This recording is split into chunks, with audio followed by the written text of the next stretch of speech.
উনি আমার ফুফাতো ভাই। আমার জামাই না যে তুই দেখলে হিংসা করব। ইরার কথা শুনে মিমু হাসে। শিওর হলাম তুই পিয়াস ভাইকে পছন্দ করিস কিনা। ইরা ভয়ঙ্কর চেহারা বানিয়ে বলল, পাগল নাকি? ওনার মতো বদরাগী শয়তানের বাদশাকে কে পছন্দ করবে? আমি তো দেখলেই 10 হাত দূরে থাকি। মিমু সন্দেহজনকভাবে ইরার দিকে তাকিয়ে বলল, কিন্তু আমার তো সন্দেহ লাগে। কিসের সন্দেহ? তুই পিয়াস ভাইয়ের দিকে তাকাস। ইরা ভ্রু কুঁচকে বলল, আমি তো তোর ভাইয়ের দিকেও তাকাই। তাহলে তোর ভাইকেও পছন্দ করি? বল। মিমু মাথা নেড়ে বলল, আমার ভাই আর পিয়াস ভাই কি এক হলো? পিয়াস ভাই হচ্ছে আগুন, যে আগুনের দিকে তাকালে চোখ জ্বলসে যায়। ইরা অন্যমনস্ক হয়ে বলল, কি জানি, তুই জানার সুযোগও পাবি না। একদিন দেখবি তোর চোখ ঝলসে গেছে, চোখ শুধু পিয়াস দেখিস, আর কোনো কিছুই তোর চোখে ধরা দিচ্ছে না। ইরা মিমুর পিঠে ধুমধাম কিল দিয়ে বলল, তুই এত কিছু জানিস কিভাবে? প্রেম করিস নাকি? মিমু নিজেকে রক্ষা করতে দূরে ছুটে আর বলে, প্রেম করতে হয় না এমনই বোঝা যায়। ইরা ছুটতে ছুটতে হোঁচট খেয়ে ঢপাস করে রাস্তায় পড়ে যায়। ওয়া বলে চিৎকার দিতে থাকে। দূরে দাঁড়ানো পিয়াস এতক্ষণ টং দোকান থেকে তাদেরই দেখছিল। ইরাকে এভাবে রাস্তায় চিৎপটাং হয়ে পড়ে থাকতে দেখে বিরক্তিতে মন ভরে ওঠে। মাথা নাড়া দিয়ে এগিয়ে আসে। গম্ভীর পুরুষালী কণ্ঠে বলে, কিরে, রাস্তায় শুয়ে আছিস কেন? ইরা ফুসফুসে বলল, কই শুয়ে আছি? আমি তো পড়ে গেলাম। পিয়াস বলে, ঠাস করে পড়ে গেছিস, ঠুস করে উঠে যা। ইরা কাঁদো কাঁদো মুখ করে বলল, ব্যথা পেয়েছি পিয়াস ভাই। উল্টাপাল্টা কথা বলে রাগাবেন না। পিয়াস আন্তরিকভাবে এগিয়ে আসে। ইরাকে হাত ধরে উঠাতে নিয়ে একটু তুলে আবার ঠাস করে ফেলে দেয়। তার কাজে ইরা হতভম্ব।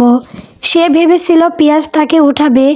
পিয়াস দাঁত বের করে ইরার মাথায় একটা থাপ্পড় দিয়ে বলে, আমি উল্টাপাল্টা কথা বলি, আরেকবার এসব বললে মাথায় তুলে আছাড় দেব। তখন মিমু দৌড়ে এসে ইরাকে টেনে তুলে পিয়াসের দিকে গদগদ চোখে তাকিয়ে বলে, পিয়াস ভাইয়া। ইরা চিবিয়ে চিবিয়ে বলে, এই লোক আমাকে ফেলে দিছে। তুই ভাইয়া বলছিস কেন?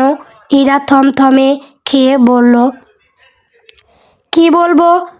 পিয়াস একটু এগিয়ে আসে, আস্তে করে বলল, দুলাভাই বলবে।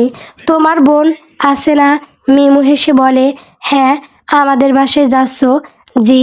আচ্ছা দুলাভাই, তাহলে আসি। পিয়াস মুচকি হাসে। মিমু মাথা নাড়ে, ফিসফিস করে বলে, দেখলি কিভাবে তোর দিকে তাকায়? ইরা মাথা নেড়ে বলল, তোর দিকেও তো তাকায়, কিন্তু আমাকে দুলাভাই বলতে বলেছে। আমার সাথে কি ব্যবহার করে দেখিস না?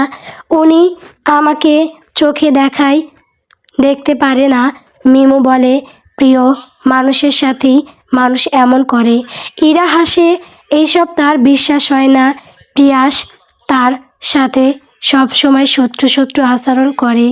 এই পর্যন্ত সে তার বান্ধবী আর পাড়ার আপুদের কত চিঠি পিয়াসের কাছে পৌঁছে দিয়ে অগণিত ধমক আর থাপ্পড় খেয়েছে।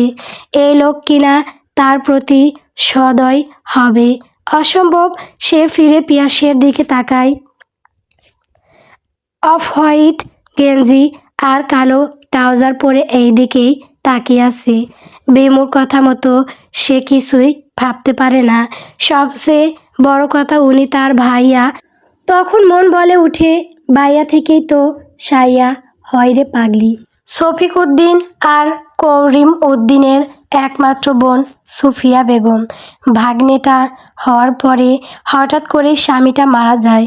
শিক্ষিত সুফিয়া প্রাইমারি স্কুলের শিক্ষিকা হওয়া সত্ত্বেও ভাইয়েরা তাকে একা বাসে থাকতে দেয়নি। বোন আর ছোট ভাগ্নেকে বগল দাবা করে এখানে নিয়ে এসেছে। ওনাদের এক কথা, এটা আপনারও বাড়ি, আপনি কেন দূরে একা একা থাকবেন? পরে যদিও সুফিয়া বেগমকে দ্বিতীয় বিয়ের জন্য বলা হয়েছিল, কিন্তু উনি সম্পূর্ণ নারাজ। বড় বোনকে তারা আর জোর করেনি। পিয়াসকে নিয়েই জীবনটা কাটাবেন বলে সিদ্ধান্ত নেন, আর সেই মতোই জীবন কাটছে। 5 বছরের পিয়াস এখন 28-এ পা দিয়েছে। লেখাপড়া শেষ করে এখন একজন আইটি ইঞ্জিনিয়ার। পিয়াস যদিও মাকে নিয়ে চলে যেতে চেয়েছে, কিন্তু তার মামারা তাতেও দিতে নারাজ। থাকুক না এখানেই, এত বড় বাড়ি আলাদা থাকার কি দরকার? শফিক উদ্দিনের 2 ছেলে 1 মেয়ে, আরিয়ান আর ইয়াদ। আরিয়ান পিয়াসের 2 বছরের ছোট, সে চাকরি খুঁজছে, আর ইয়াদ লেখাপড়া করছে। মেয়েটা এবার অনার্সে ভর্তি হলো, নাম সামিয়া। আর সবচেয়ে ছোট ভাই করিম উদ্দিনের একমাত্র মেয়ে ইরাবতী মেহজা। সে এবার ইন্টারমিডিয়েট প্রথম বর্ষে পড়ে। চঞ্চল ইরা সারাক্ষণ বাড়ির এ মাথা থেকে ও মাথা ছোটাছুটিতে মেতে থাকে। পরিবারের সবাই তাকে অনেক আদর করে, তার কোনো কথাই কোনো না নেই। শুধুমাত্র পিয়াস তার কাজে বাধা দেয়, অকারণ ধমক, বকাবকি, আর সুযোগ পেলে থাপ্পড়। ইরাকে যে সব সময় খুঁজে খুঁজে ধমক দেয়, ইরা কি ভীষণ ভয় পায় পিয়াসকে। এই একটা মাত্র লোকই তার আহ্লাদে বাধা দেয়। ইরার মন চায় পিয়াসকে ঘুমের ওষুধ খাইয়ে ঘুম পাড়িয়ে দিতে। রাত 11টায় ইরা ধুমধামে দোতলা থেকে নামে। দোতলায় মূলত তার ফুফু থাকে। ফুফুকে সে ভীষণ ভালোবাসে। তার সাথে কথা না বললে, সময় না কাটালে ইরার দিন ভালো যায় না। দুমদাম করে হাঁটতে গিয়ে সিঁড়িতে পিয়াসের সাথে দেখা। পিয়াস তার দিকে তাকিয়ে উপরে চলে যায়। ইরা নিচতলায় থাকে, তার পাশে তার বুবু আনোয়ারার রুম। ছোটবেলায় বুবুর সাথে থাকতে থাকতে সে সিদ্ধান্ত নিয়েছে বড় হলেও বুবুর পাশের রুমেই থাকবে। এদিকে পিয়াস রুমে যায়, ঠান্ডা পানিতে গা কাঁপিয়ে গোসল করে, মাথা মুছতে মুছতে মুচকি হাসে। ইরাকে মনে করেই হাসে। মেয়েটা কি বোকা! এত বোকা আজকালকার মেয়ে হয় নাকি সে বোঝে না। আদর আদর মিষ্টি যন্ত্রণায় সে পিয়াসের বুকে যে আগুন জ্বালিয়ে দিয়েছে, সেই খবর কি বোকা রানী জানে? পিয়াস চোখ বন্ধ করলেই জলমলে হাসিটা চোখে পড়ে। সে শটান বিছানায় শুয়ে পড়ে। এই বোকা মেয়েকে কিভাবে মন দিয়ে বসলো সে, যে কিনা মনের খবরই রাখে না। এই যন্ত্রণার শেষ হবে তো?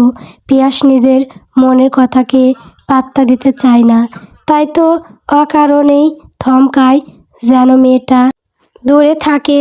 তখন পিয়াসের ফোনে একটা মেসেজ আসে, আই লাভ ইউ আবির। ইরাকে পছন্দ করে এটা ইরা বুঝতে পারে। আবিরের তাকানোর ধরন দেখলেই বুঝে যায় তখন কেমন ভালো লাগা সারা দেহে ছড়িয়ে যায়। বয়সটাই যে এমন শিহরণের বয়স। আজকে আবির ভাই এক অভাব নিয়ে কাজ করে বসলো।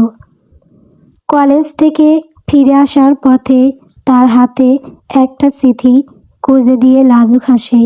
ইরা কিছু বলার সুযোগ পায় না। সে বাইকে করে ছুটে যাওয়া আবিরের দিকে তাকিয়ে থাকে। লোকটা কি করলো এটা?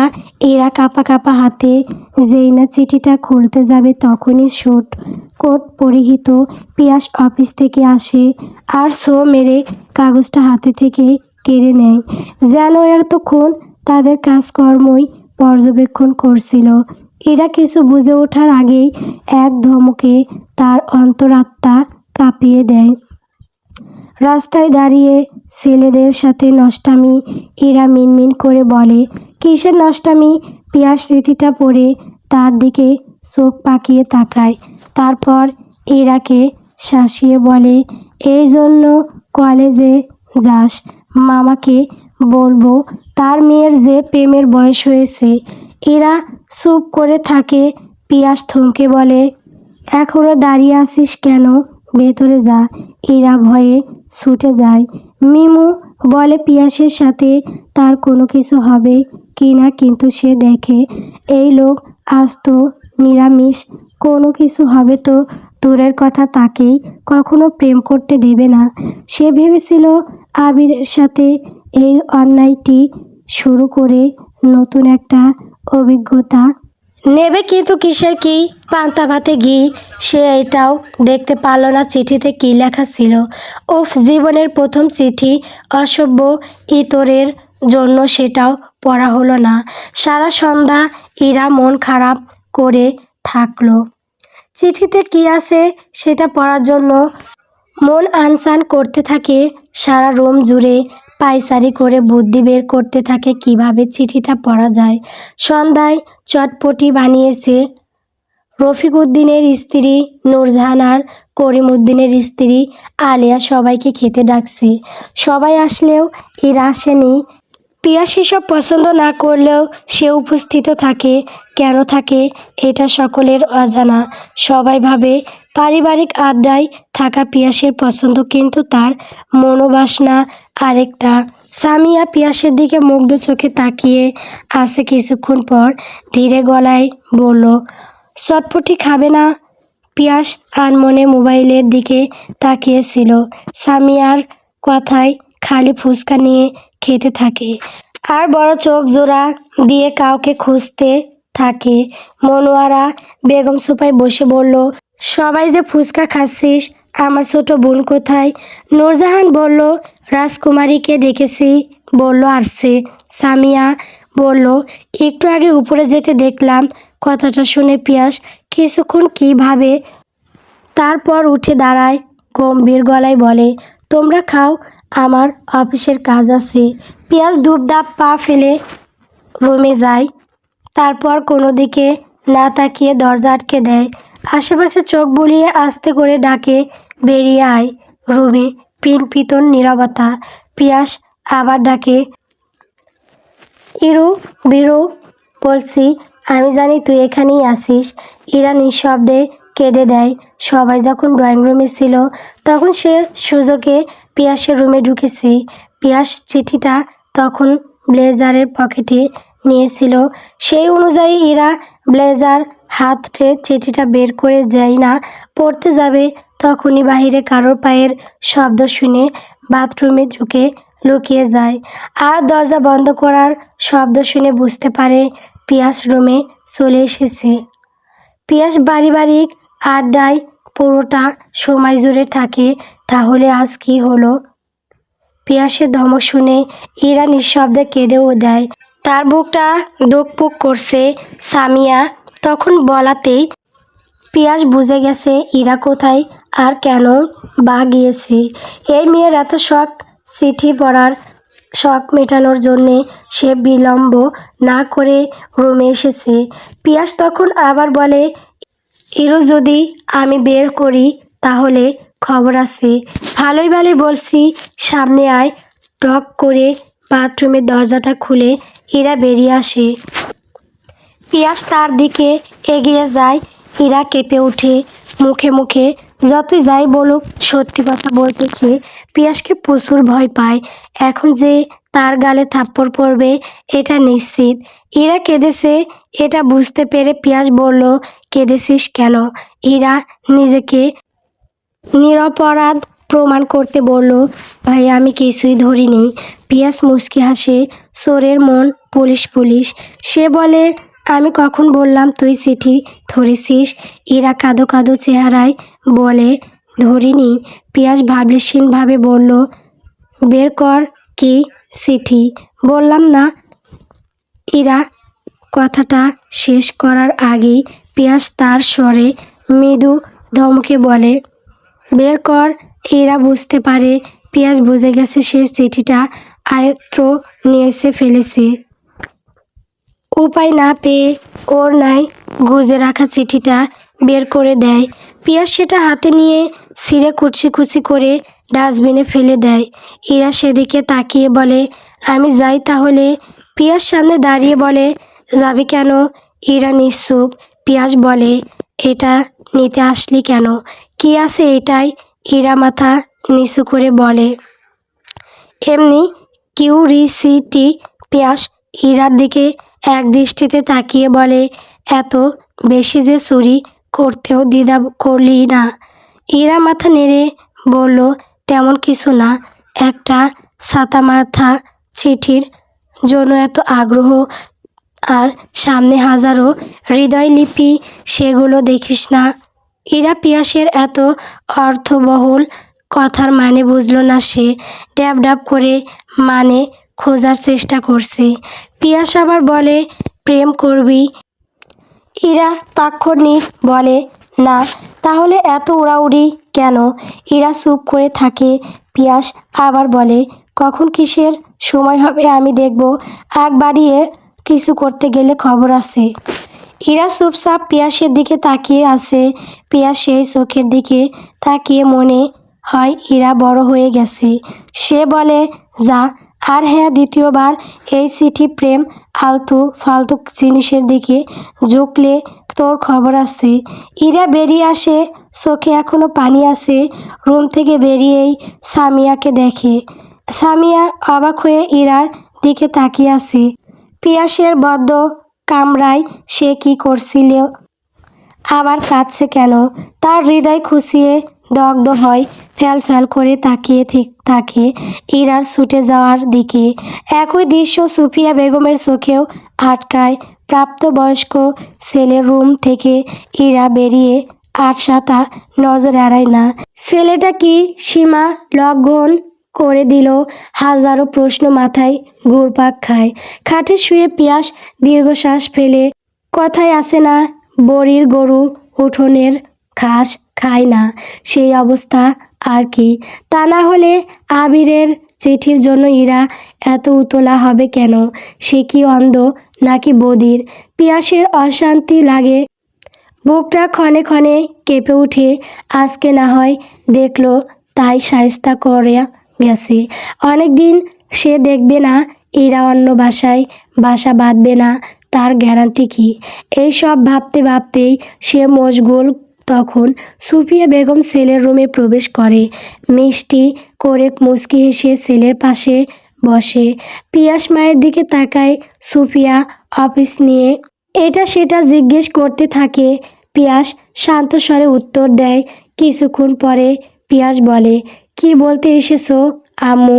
সুফিয়া হেসে ফেলে। ছেলেটা তাকে এত বুঝে যে মুখের কথা প্রকাশ করতে হয় না, এমনি বুঝে যায়। ছেলের চোখের দিকে তাকিয়ে বলল, ইরাকে কাঁদতে দেখলাম, তোর রুমে কি করছিল? পিয়াস থমকায়। চোখের তারায় ভয় ভয় আলো ছলকে উঠে। হেসে উঠে আলতো করে, মা তাহলে এটা জানতে এসেছে? কি করবে আবার? এই প্রশ্নের বিপরীতে কি বলা যায় সুফিয়া বুঝতে পারে না। পিয়াস বলে, আমি কি বাঘ নাকি যে তোমার ভাস্তিকে মেরে খেয়ে ফেলবো? বড় হয়েছিস না আব্বু, এখন কি আর ওকে আগের মতো শাসন করতে পারবি? কেন শাসন করতে পারবো না? কেন? তোমার বাস্তি কি করেছে জানো? সুফিয়া বেগম ব্রু কুঁচকে বলল, কি করেছে? আমার ছোট্ট মেয়েটার নামে কিসের নালিশ আবার? পিয়াস কেন জানি বাকিটা বলল না। ইরাকে কারো চোখে অপরাধী বানাতে ইচ্ছে করলো না। সে মিথ্যে করে বলল, কলেজ থেকে আসার পথে দৌড়াতে গিয়ে রাস্তায় হোঁচট খেয়ে পড়েছে। মেয়ে মানুষ এগুলো কি চলাফেরা, তাই শাস্তি দিচ্ছিলাম। তাই নাকি? দেখতো মেয়েটার কাণ্ড। বাসায় ছুটি করে ভালো কথা, তাই বলে রাস্তাঘাটেও কোনো দুর্ঘটনা হলে তখন আমি বকে দেব, তুই আর কিছু বলিস না? পিয়াস হাসে, মাথা নেড়ে বলল, জি হুকুম মাতাজি। সুফিয়া বেগম উঠে যায়। পিয়াস মায়ের যাওয়ার দিকে তাকিয়ে ভাবে, কারো চোখে পড়ার মতো কোনো কার্যকলাপ কি সে করে? আজ মা সন্দেহ করেছে, কাল আরেকজন। সে মাথার চুল টেনে বালিশে ডুবে যায়। সামিয়া ইরার রুমে আসে। বয়সে সে 4 বছরের বড়। ইরা টেবিলে বসে আছে। সামিয়া মাথায় টোকা দিয়ে বলল, কিরে বুড়ি, কি করিস? ইরা মুখ ভার করে বলল, পড়ি। সামিয়া ইতস্ত করে বলল, তখন কাঁদলি কেন? ইরা বলে, কখন? পিয়াসের ভাইয়ের রুম থেকে বেরোনোর সময়। ইরা বলে, এমনি। তুমি এই প্রশ্ন করছো কেন? আমি কি কাঁদতে পারি না? পারিস, কিন্তু সেটা নিজের রুমে। পিয়াস ভাইয়ের রুমে কাঁদবি না মানে কারণ আছে, তাই না? না, কোনো কারণ নাই। আমার কাছে বলবি না সেটা বল। ইরা অবাক হয়ে যায়। সামিয়া কি আবিরের ব্যাপারটা জেনে গেল? তাহলে তো ঝামেলা। যদি অন্য কাউকে বিয়ে দেয়? সে মরিয়া হয়ে বলল, কি বলবো? কি জানো তুমি? সামিয়ার বুকটা ভেঙে আসতে চাইলেও মুখটা হাসি হাসি করে বলল, পিয়াস ভাই কি তোকে পছন্দ করে? ইরা আস্তাগফিরুল্লাহ বলে একটা চিল্লানি দিয়ে বুকে থুতু মেরে বলে, কিসের সাথে কি? ওই রাক্ষস কেন আমাকে পছন্দ করবে? তাহলে কাঁদলি কেন? কি করেছে ভাইয়া? ইরা বলে, কথা দাও কাউকে বলবে না। তারপর সামিয়া কথা দিলে ইরা যতটুকু বলা দরকার ততটুকুই সামিয়াকে বলে। আরও বলে, এই বজ্জাতের জন্য আমি প্রেমও বুঝি করতে পারবো না। তুমি প্রেম করো কিভাবে? ওনার চোখ ফাঁকি দাও কি করে? সামিয়ার বুকের পাথরটা যেন বুক থেকে নেমে পড়ে। নিঃশব্দে বুকের চাপা নিঃশ্বাসটা বের করে বলে, আমি প্রেম টেম করি না। ইরা অবাক হয়ে বলে, কি বলো? হ্যাঁ। ইরা সন্দেহের চোখে বলে, পছন্দের কেউ আছে তাই না? সামিয়া কিছু না বলে মুচকি হাসে। হঠাৎ করেই মানুষটা তার পছন্দের মানুষ হয়ে গেছে। স্বপ্নের কত ধাপ যে তার হাত ধরে বেয়ে যায়। সামিয়া খুশি মনে তার রুমে ফিরে আসে। আবিরকে শায়েস্তা করে পিয়াস ক্ষান্ত হয়। আবিরকে মাঝ রাস্তায় পিয়াস জেরা করে, ফের কখনো আর এমন কাজ করবে না বলেও বলে। আর এই সব কিছু দূর থেকে ইরা দেখে। সে ভাবতেও পারেনি পিয়াস আবিরকে কিছু জিজ্ঞেস করবে। সারা রাত ভেবে সিদ্ধান্ত নিয়েছিল আবিরকে সে জানাবে চিঠিটা হারিয়ে গেছে, সে পড়তে পারেনি। তাহলে আবির আরেকটা ব্যবস্থা নিত। কিন্তু কিসের কি? পিয়াস চোখ বন্ধ করে তার পেছনে লেগেছে। এই লোকের কি সমস্যা? সে প্রেম করলে ওনার কি? নিজে তো প্রেম করে নাই, তাকেও করতে দেবে না। পরে সে চেষ্টা করলেও আবির আর তার সাথে কোনো কথাই বলল না। রাগে দুঃখে এরা সপ্তাহ খানেক পিয়াসের সামনে গেল না। এমনকি পিয়াসকে দেখলেও লুকিয়ে গেল। খারাপ লোকের সামনে না গেলেই ভালো। শফিক উদ্দিন আর করিম উদ্দিনের বাজারের চালের আড়ত আছে, বিশাল বড় পাইকারি দোকান। তারা এগুলোই দেখাশোনা করে। সত্যি কথা বলতে এই দোকান থেকে মোটা অঙ্কের টাকা আসে। অনেকে মনে করবে দোকানপাট থেকে আর কত টাকাই বা আসবে, কিন্তু সত্যি কথা বলতে চাকরি বাকরি থেকেও এই দোকানপাটের ভালো। শফিক উদ্দিনের এক বন্ধুর মেয়ের বিয়েতে তাদের সুপরিবারে আমন্ত্রণ জানিয়েছিল। আগামীকালই যাওয়ার কথা। বিয়ের অনুষ্ঠানে যাবে এই কথা শুনে এরা কান্নাকাটি শুরু করে দিয়েছে। সে অনলাইনে নতুন ড্রেস পছন্দ করে ফেলেছে, কিন্তু তার মা আলেয়া কোনোভাবেই তাকে নতুন ড্রেস কিনে দেবে না। আলমারি ভর্তি কাপড়, আবার কিসের কাপড় কিনবে? ইরা সোফায় বসে কাঁদতে থাকে। আলিয়া তার কান্নাকে পাত্তা না দিয়ে চলে যায়। তখন অফিস থেকে পিয়াস ফিরে ইরাকে এভাবে কাঁদতে দেখে সেও সোফায় বসে। কতদিন ধরে মেয়েটা তার সামনে আসে না। প্রেম করার জন্য এত অভিমান, প্রেমের তাপ সইতে পারবে বুঝি? ইরা কেমন নাক ফুলিয়ে কাঁদছে। সেদিকে তাকিয়ে পিয়াস আরেকবার হারায়। কাঁদলেও মানুষকে সুন্দর লাগে। পিয়াস বলল, কি হয়েছে? কাঁদিস কেন? কাঁদলে তোকে পেতনির মতো লাগে। ইরা পিয়াসের সাথে কথা বলে না। বদ লোকের সাথে আবার কিসের কথা? পিয়াস বলে, জামাই মরছে নাকি, কাঁদিস কেন? এবার ইরা বলে, জামাই থাকলে তো ভালোই হতো, অন্তত একটা জামা তো কিনে দিত। এই কথা শুনে আলিয়া ছুটে এসে আরেকটা থাপ্পড় দিয়ে বলে, জামাই জামাই করিস কেন? নির্লজ্জ মেয়ে, জামাইয়ের বয়স হয়েছে তোর। পিয়াস চুপচাপ ইরার দিকে তাকিয়ে থাকে। জামাইয়ের কথা শুনে মনে মনে হেসে খুব। ইরা আবার বিলাপ করে কাঁদতে থাকে। পিয়াস বলে, কোন জামা? ইরা তার দিকে তাকায়, কিনে দেবেন? পিয়াস আবার বলে, দেখি না। ইরা মনে আসার আলো জাগে, সে মোবাইলটা এগিয়ে দেয়। কালো গাউন জামাটা পিয়াসের পছন্দ হয়। সে বলে, আচ্ছা কিনে দেব। তার কথা শুনে ইরা লাফিয়ে ওঠে, সত্যি? হুম। ইরা পিয়াসের কাছে এগিয়ে এসে বসে। এতদিনের পুষে রাখা রাগ নিমেষেই উধাও হয়ে যায়। পিয়াসও সেটাই দেখছে। মেয়েটা ওই 2 পয়সার আবিরের জন্য তাকে এড়িয়ে যাচ্ছিল না, এটা সে খুব ভালো করেই লক্ষ্য করেছে। সে বলে, কিন্তু একটা কাজ করতে হবে। কি কাজ? আমার কাপড়গুলো ধুয়ে দিবি। ইরার চোখ বন্ধ করে রাজি হয়ে যায়। 4,000 টাকার ড্রেসের জন্য সামান্য কাপড় ধোয়া কোনো ব্যাপারই না।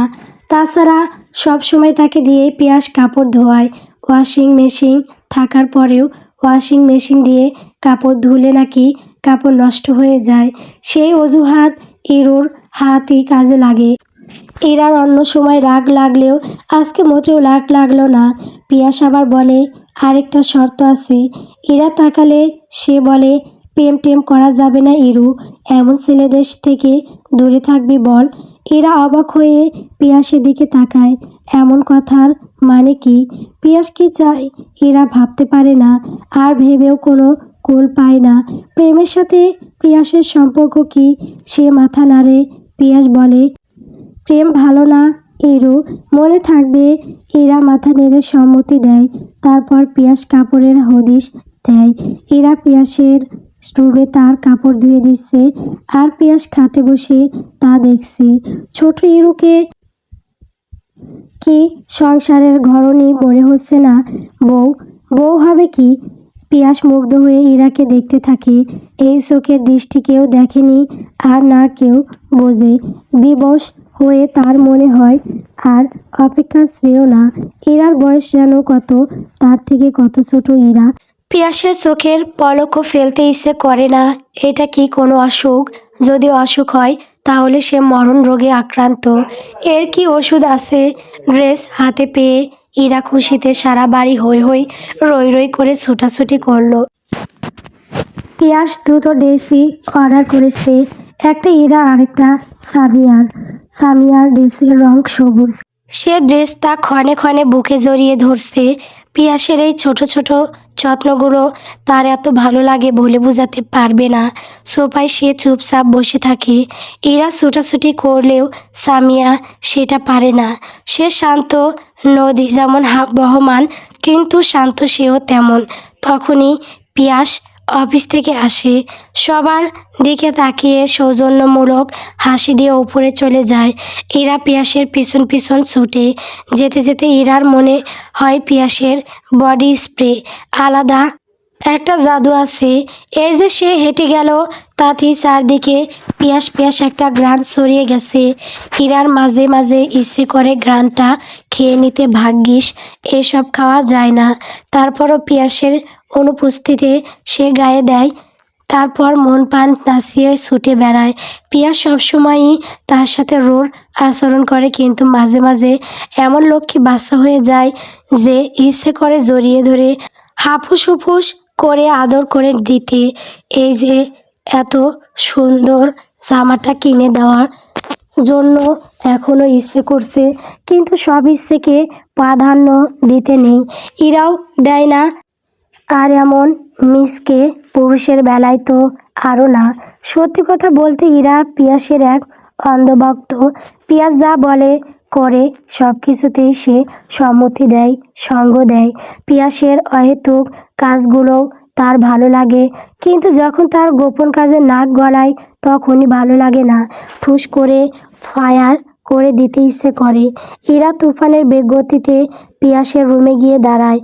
পিয়াস যেন জানতই ইরা আসবে, তাই তো দরজাটা খোলা রেখেছে। আর জানবেই না কেন, ছোট ইরাকে যে তার মুখস্থ ঘামে ভেজা শার্ট একটানে খুলে বিনে রাখে। ইরা চুপচাপ তার দিকে তাকিয়ে আছে। ইরার স্তব্ধতার সাথে সে পরিচিত না। ইরা মানি বক বক। এমন নিস্তব্ধ দেখে পিয়াস ফিরে তাকায়। কালো জামা হাতে ইরা স্থবির হয়ে তার দিকে তাকিয়ে আছে। যেই উত্তেজনা নিয়ে ছুটে এসেছিল সেটা যেন হুট করে ভাটা পড়ে গেছে। যেমন সন্ধ্যাবেলা টুপ করে সূর্যটা ডুবে যায়, তেমন কমলার কুয়ার মতো ঠোঁট জোড়া সামান্য ফাঁক করে রেখেছে। পিয়াস চুপচাপ সেদিকে তাকিয়ে বলল, কি ব্যাপার নাচুনি বুড়ি, ফুল স্টপ হয়ে গেলি যে? ইরা চোখ সরায় জামাটা এদিকে ওদিকে করে আবার আগের মতো উৎফুল্ল হয়ে বলে, জামাটা সুন্দর, আপনাকে দেখাতে এলাম। পিয়াস ছোট করে বলল, গুড, আপনাকে ধন্যবাদ। ওকে। জামাটা গায়ে ধরে বলল, আমাকে সুন্দর লাগবে না?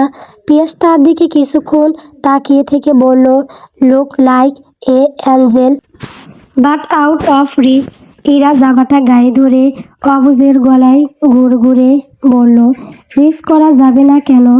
যাবে তো। পিয়াস কেমন গভীর গলায় বলল, যাচ্ছে না। ইরা পিয়াসের কথার মানেটাই বুঝেনি। সে অবাক হয়ে বলল, কেন? পিয়াস মুচকি হাসে। কথাটার মানে আপাতমস্তক ঘুরিয়ে বলে, পরীরা এমনই সুন্দর, ধরলে ডানা ভেঙে যাবে। ইরা বুঝদারের মতো মাথা নেড়ে বলল, ইয়েস। পিয়াস চুপচাপ ইরার হাস্যোজ্জ্বল মুখের দিকে তাকিয়ে বুক থেকে উতলে আসা কাঁপনটা গিলে নেয়। তাকে দেখতে খুবই স্নিগ্ধ লাগছে। ওয়ার্ড্রোব খুলে কাপড় হাতে নিয়ে ওয়াশরুমের দিকে যায়। যাওয়ার আগে কয়েকবার ইরার দিকে তাকায়। ইরা আজকে কি যে হলো, সেও চোখ বাঁচিয়ে কয়েকবার তাকাতে গিয়ে পিয়াসের নজরে বন্দী হয়ে গিয়েছে। গভীর তীক্ষ্ণ চোখে চোখ পড়াতে ইরার ভেতরটা যেন কেঁপে ওঠে। সে হলপ করে বলতে পারে, এমন আগে কখনো কাউকে দেখে হয়নি। স্তব্ধ ইরা চুপচাপ বেরিয়ে আসে। যতটা উত্তেজনার পসরা নিয়ে এসেছিল তার সিটে ফোটাও তার মাঝে নেই। আছে এক বুক মুগ্ধতা। বুকের কাঁপন তখন ছুটে ছুটে গিয়ে পিয়াসের রুমে ঢুকলেও তাকে এমন আদুল গায়ে দেখে হৃদয়ের কথাও ঢং করে যেন একটা ঘন্টা বেজেও গেছে। পেশিবহুল ইস্পাত দৃঢ় শরীরের ভাঁজ চোখের সামনে চলে আসাতে এরা কথা বলার শক্তি হারিয়ে ফেলেছিল। দুষ্ট মনকে এক থাপ্পড় দিয়ে উল্টাপাল্টা চিন্তা বাদ দেওয়ার চেষ্টা করছে। আর বুঝাচ্ছে, সে তোর ভাই, রাক্ষস ভাই, খবরদার না দান ইরু। সামিয়া তখনও সোফায় বসে আছে। তখন ইরার সাথে ছুটে যেতে ইচ্ছে করলেও সে যায়নি। জামাটা কিনে দেওয়ার জন্য একটা ধন্যবাদ দিতেও পারত, কিন্তু কোথায় যেন একটা জড়তা কাজ করে। ইরাকে আবার ফিরে আসতে দেখে সামিয়া বলল, পিয়াস ভাই কি বলল? ইরার সামিয়ার দিকে তাকিয়ে বলল, বলেছে জামা সুন্দর। এটা বলে সে রুমে চলে যায়। পিয়াসের আর কোনো চিন্তা মাথায় আনে না। রাতটা ভালো করে ঘুমাতে হবে যেন সকালে মেকআপটা ঠিকঠাক বসে। আরিয়ান এতক্ষণ চুপচাপ ইরার দিকে তাকিয়েছিল। তারপর পিয়াসের রুমে আসে। খাটে হাত শোয়া হয়ে ওয়াশরুমের দরজার দিকে তাকিয়ে বলে, মামা তুমি সেই চালু মাল। পিয়াস বেরিয়ে আসে। তোয়ালে দিয়ে মাথা বুঝতে বুঝতে বলে, কি করলাম আমি? বুঝি তো, সবই বুঝি। হাতে আইতেছ। পিয়াস হাসে। আরিয়ানের দিকে এগিয়ে এসে তার পায়ে লাথি দিয়ে বলে, ছোট মানুষ। আরিয়ান হু হু করে হেসে বলে, ছোট? সেদিন না ডিং করে আদুরি গলায় কাদা হয়ে বললা, ছোট পাখি শোনা, সে আজকে ছোট মানুষ হয়ে গেল। পিয়াস সেদিকে তাকিয়ে বলল, তুই বেশি নাচোস। সামিয়াকেও ড্রেস কিনে দিছি, উল্টাপাল্টা বলিস না। আমার বোনকে জামা দিলেও সে এমন হাতের প্রেমে পড়বে না। পিয়াস আরিয়ানের পাশে শোয়, পা নাড়িয়ে বলে, চুপ থাক না ভাই, কেউ শুনবে। আরিয়ান মাথাটা কাত করে বলে, কাউকে পরোয়া করবি তুই? পিয়াস চুপ হয়ে যায়। আসলে সে কাউকে পরোয়া করবে না, নিজের সুখ শান্তির ব্যাপারে তো আরও না। তারপর দুজন এটা সেটা বলতে থাকে। কালো গাউনে ইরাকে একদম পুতুলের মতো মিষ্টি দেখাচ্ছে। আয়নায় বারবার নিজেকে ঘরে ফিরে দেখছে। সবাই তৈরি হতে ব্যস্ত। ইরা জামাটা হাত দিয়ে উঁচু করে ধরে পিয়াসের রুমের দিকে ছুটে। রুমে উকি দিয়ে পিয়াসকে না দেখে তড়িঘড়ি করে ড্রেসিং টেবিল থেকে সুন্দর গ্রানের বডি স্প্রেটা একটুখানি গায়ে মেখে দৌড়ে বেরিয়ে যাওয়ার সময় দেখে পিয়াস দাঁড়িয়ে আছে। ওনাকে দেখে বোকা বোকা চোখে তাকিয়ে বলে, ভাইয়া ওটা দিলি কেন? ধরা পড়ে ভেজা বেড়ালের মতো মিউ মিউ করে বলে, ভালো লাগে কি ওটার ঘ্রাণ? এটা পুরুষদের, কিন্তু আমার ভালো লাগে। পিয়াস অবুঝ মেয়েটার দিকে তাকিয়ে থাকে। তারপর ফিরে এসে আবার ইরার গায়ে অনেকখানি স্প্রে দিয়ে বলল, হয়েছে? ইরা মাথা নাড়িয়ে হাসে। জামাটা দেখিয়ে বলে, কেমন লাগছে আমাকে? পিয়াস তো সে কখন থেকে বিবশ হয়ে চোখ হারিয়েছে ছোট ইরাবতীতে। শার্টের উপর দিয়েও বুকের তোড়পাড় ওঠানামার টের পাওয়া যাচ্ছে। মেয়েটা অবুঝ বেপরোয়া বলেই বোঝে না। মাথা নেড়ে মুগ্ধ গলায় বলে, সুন্দর, সুনামির মতো সুন্দর। সুনামির মতো দূর, আপনার উদাহরণগুলো আজব আজব। এটা বলে ইরা চলে যায়। পিয়াস মনে মনে বলে, আজব না, খুবই বাস্তব। সুনামির মতো সুন্দর বলেই তো বুকে সুনামি বয়ে যাচ্ছে। উদাহরণ বুঝিস না বলেই তো কিছুই টের পাস না। যেতে যেতে ইরা খেয়াল করলো বডি স্প্রে তার গায়েও মাখা হয়েছে, কিন্তু পিয়াসের থেকে যেমন সুবাস আসে তার থেকে অমন আসে না। ছেলেটা কি অন্যটা দেয়? ইরার মনে হলো পিয়াসের সুবাসটা অন্যরকম। সেদিন বিয়েতে শফিক উদ্দিনের বন্ধু আনোয়ারের ছোট মেয়ের জন্য ওনারা পিয়াসকে খুব পছন্দ করে ফেলল। গল্প প্রেমের ঋতু। গল্পটি কেমন হয়েছে কমেন্ট করে বলবেন। পরবর্তী পর্ব পাওয়ার জন্য সবাই আমার চ্যানেলটিকে সাবস্ক্রাইব করবেন, পাশে থাকবেন। ধন্যবাদ।